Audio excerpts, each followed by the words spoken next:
जय हो छठी मैया की। मैया, जैसे आज आपने हमारी सहायता की, वैसे ही हम भी गिट्टी की सहायता करेंगे आज।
इतनी जल्दी कहाँ गायब हो गया?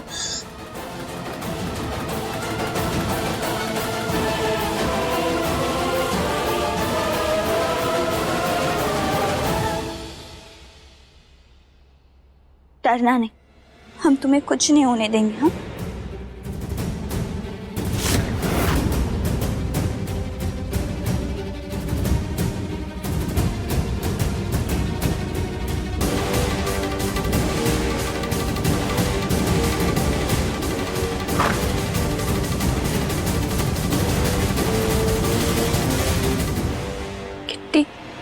किसी से मदद भी नहीं मांग सकते। क्या करें हम? कैसे बचाएं गिट्टी को?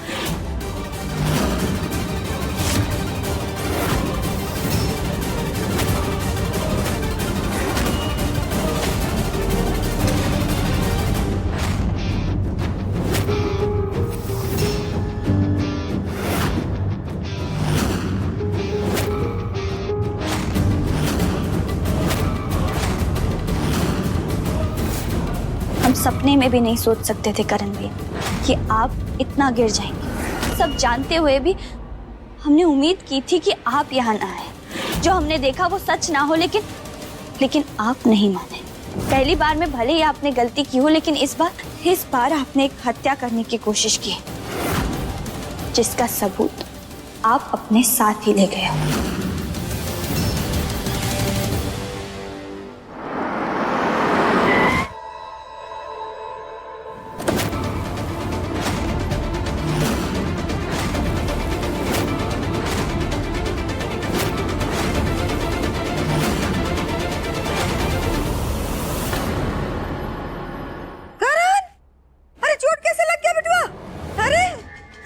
कुछ नहीं अम्मा, छोटी सी खरोंच है बस।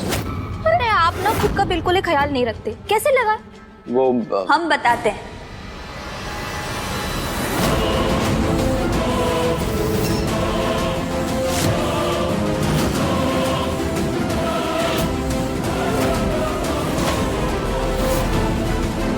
वैष्णवी, कहाँ गई थी तुम? रूम में भी देखा तुम वहां नहीं थी, और ये खिड़की से साड़ी डालकर तुम नीचे उतरी थी। तुम्हें आइडिया भी है कितना खतरनाक है ये? तुम नीचे गिर सकती थी, तुम्हें चोट भी लग सकती थी। आखिर तुम गई कहाँ थी? गिट्टी की जान बचाने।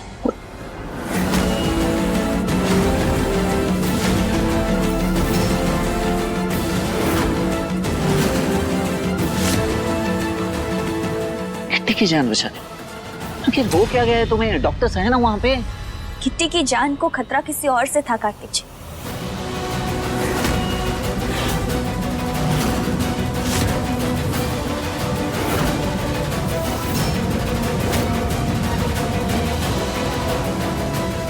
हमें माफ कर दीजिए कार्तिक जी। हमने आपकी बात नहीं सुनी, लेकिन गिट्टी की जान सच में खतरे में थी।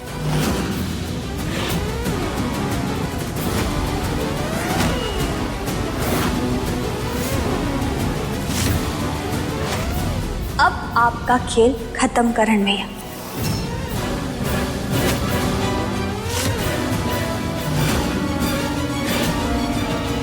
आपने गिट्टी को जान से मारने की कोशिश की, ताकि आपकी सच्चाई वो सबके सामने ना ला सके। क्या बकवास कर रही हो तुम ही सब? बकवास नहीं, सच है ये। अब झूठ बोलने का कोई फायदा नहीं है करण भैया। हम दोनों जानते हैं कि आज अस्पताल में क्या हुआ था।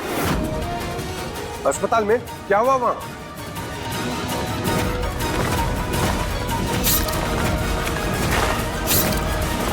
तो फिर से शुरू हो गई तो।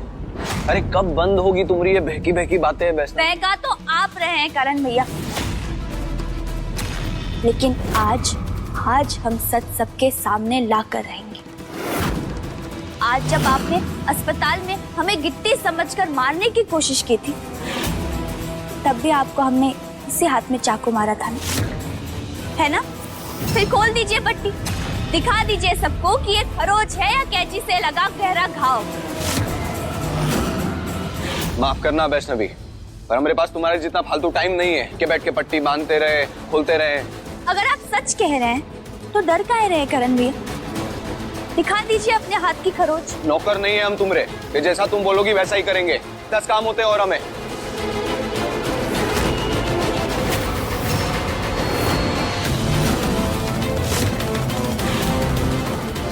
इसे भी काम समझकर कर लीजिए ना करण भैया, दिखा दीजिए ना अपना हाथ। करण भाई, अगर ऐसी बात है तो दिखा दीजिए ना कलाई। वैष्णवी का भी वहम दूर हो जाएगा। पट्टी खोल के दिखा देना करण, बात यही की यही खत्म हो जाएगी।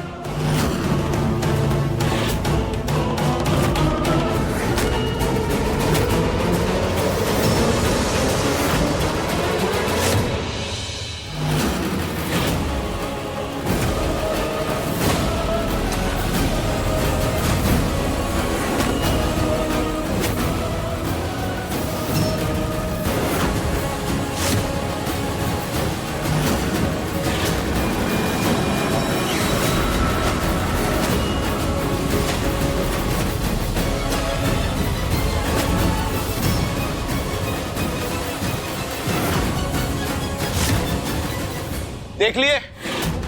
अरे गाड़ी खराब हो गई थी रास्ते में हमारी, बोनट गिर गया था हाथ पे, उसकी लगी है। चाकू का निशान नहीं है ही। कैसे हो सकता है ये?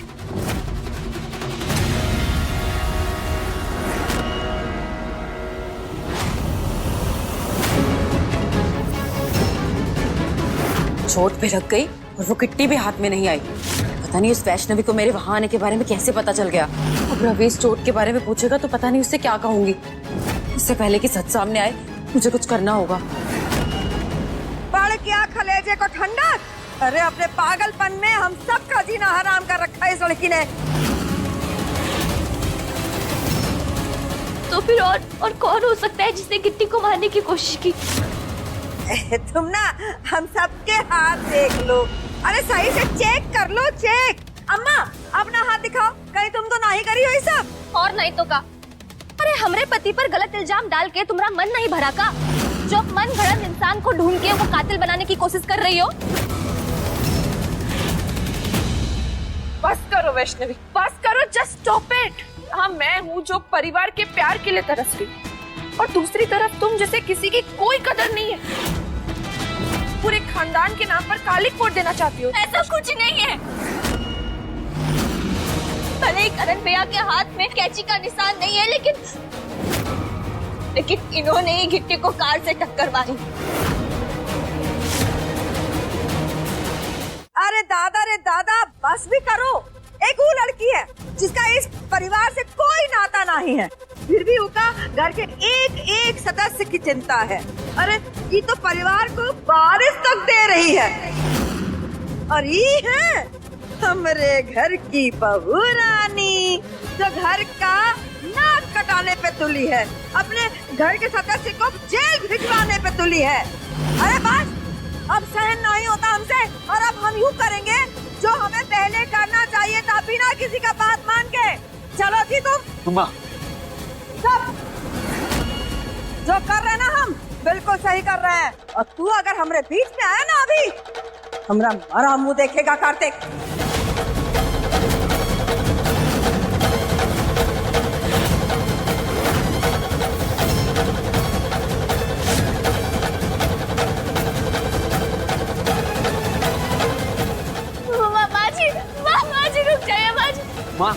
कार्तिक,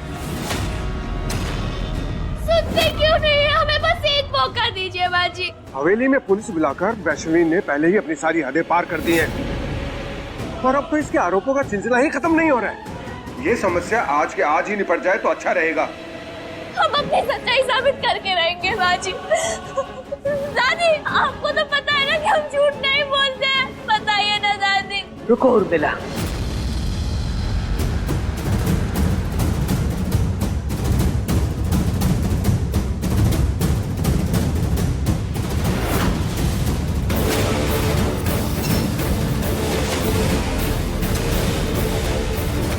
तुम सही कह रही हो वैष्णवी। बहुत भरोसा करते हैं तुम पर, इसलिए हमेशा मानते रहे तुम कभी कुछ गलत नहीं कर सकती, और इसीलिए इतना कुछ हुआ एक शब्द भी नहीं बोला हमने। आज तुम्हें याद दिला रहे, इस घर की बहू हो तुम, और बहू का धर्म होता है घर की लाज बचाना, और आज तुम्हें ही खुद ही घर की इज्जत नीलाम करने पे खड़ी हो गई तुम।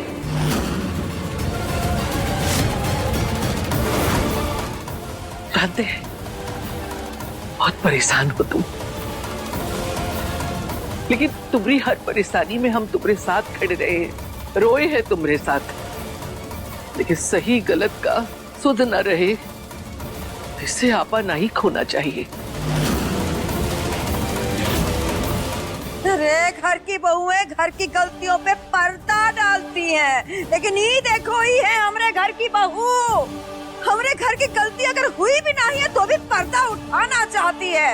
अजी, हम तो सच कह रहे। बस बस तभी बस, बहुत हुआ। एक घर तुम्हारा है, तुम इस घर की बहू। हम चाहते हैं सब हंसी खुशी एक साथ मिलकर रहे, इसलिए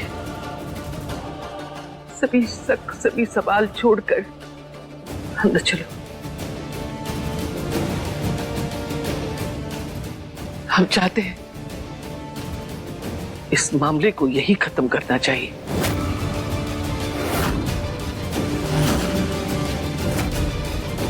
फैसला तुम्हारा है, तुम तय करो। घर के भीतर आना है, लकीटी की लड़ाई में घर परिवार का त्याग करना है।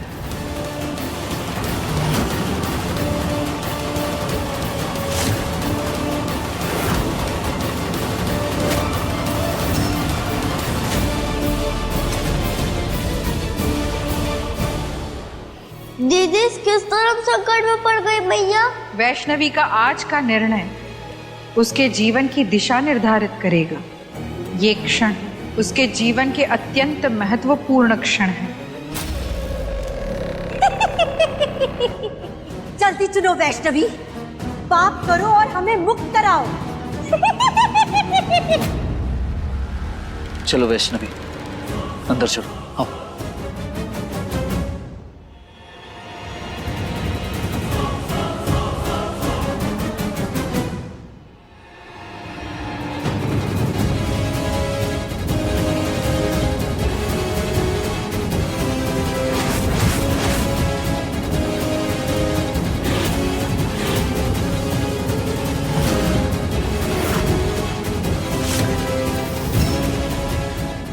ये क्या कर रही हो तुम?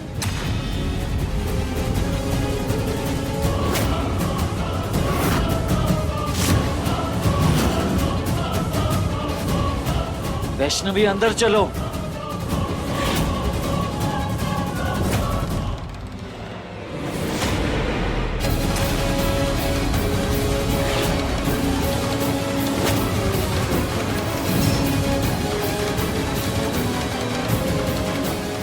माँ सच कह रही है कार्तिक जी। एक बहू का धर्म होता है घर परिवार की गलतियों पर पर्दा डालना, लेकिन एक औरत होने के नाते, छठी मैया की भक्त होने के नाते हमें सच्चाई का साथ देना होगा।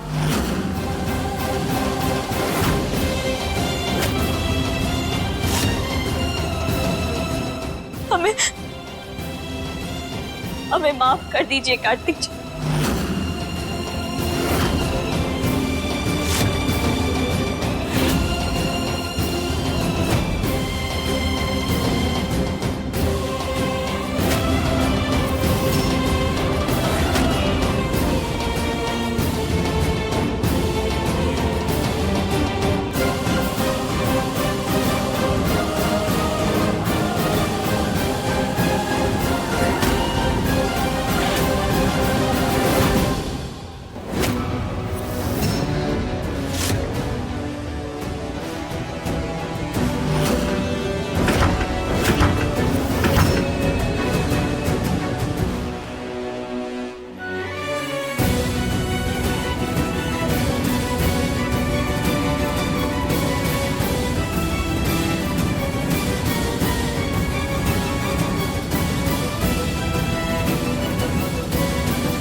वैष्णवी ने इतना बड़ा फैसला क्यों लिया, मुझे पता करना होगा।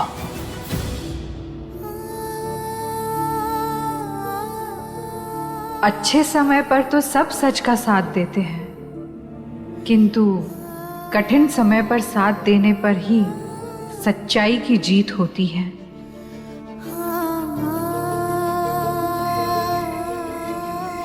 फैसला तुम्हारा है, तुम तय करो। घर के भीतर आना है या किसी की लड़ाई में घर परिवार का त्याग करना है। किस मोड़ पर लाकर खड़ा कर दिया है आपने हमें भैया। कुछ सही करने के लिए भी हमें घर वालों के खिलाफ जाना पड़ रहा है।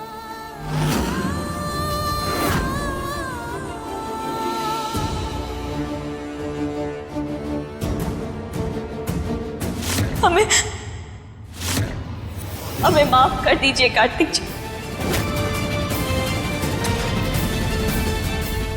ठंडी हवा चल रही है।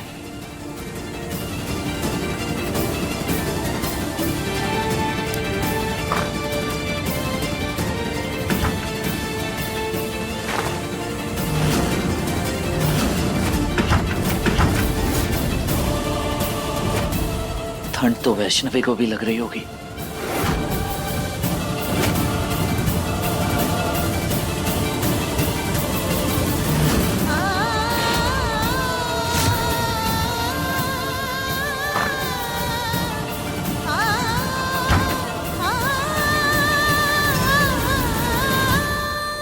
रुको कार्तिक,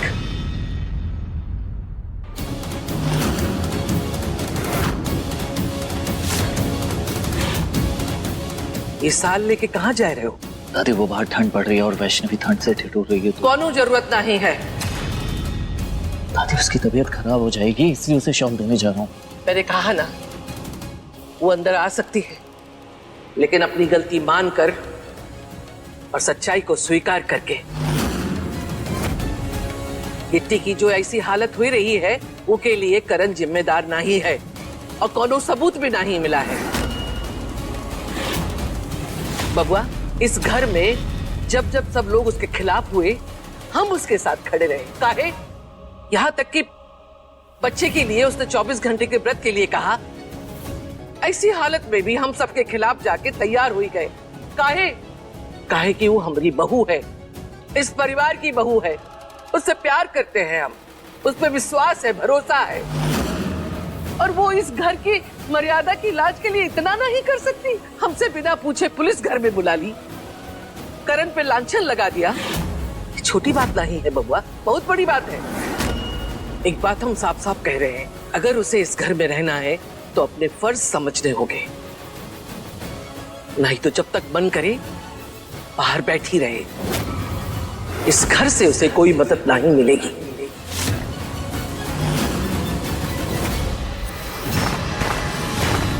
अंदर जाओ, हमने कहा बबुआ अंदर जाओ।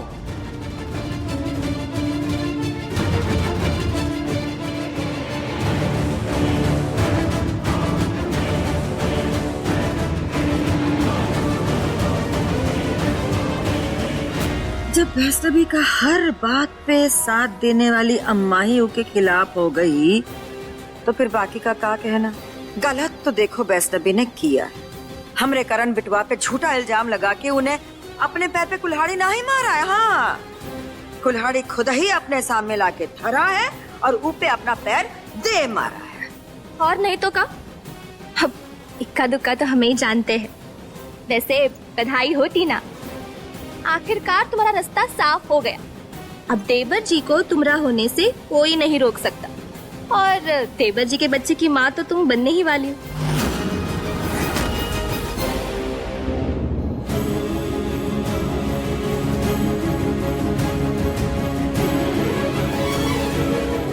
ये कैसी जिद है तुम्हारी वैष्णवी? दादी की बात क्यों नहीं मान रही हो तुम? हमें माफ कर दीजिए कार्तिक जी, जैसे आप मजबूर हैं हम भी मजबूर हैं। कम से कम अपने मासी के घर चले जाओ, बाहर मत रहो प्लीज। नहीं कार्तिक जी, नहीं। हम सच्चाई का साथ देने के लिए घर की दहलीज जरूर लांगे, लेकिन इसे छोड़कर नहीं जा सकते। आपको छोड़कर नहीं जा सकता।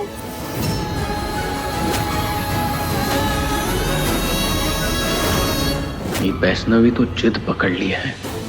जब तक ये अमृत सच सबके सामने नहीं लेकर के आती, चैन से नहीं बैठेगी। कुछ तो करना होगा हमें, कुछ ऐसा जिससे ये प्रॉब्लम जड़ से ही खत्म हो जाए।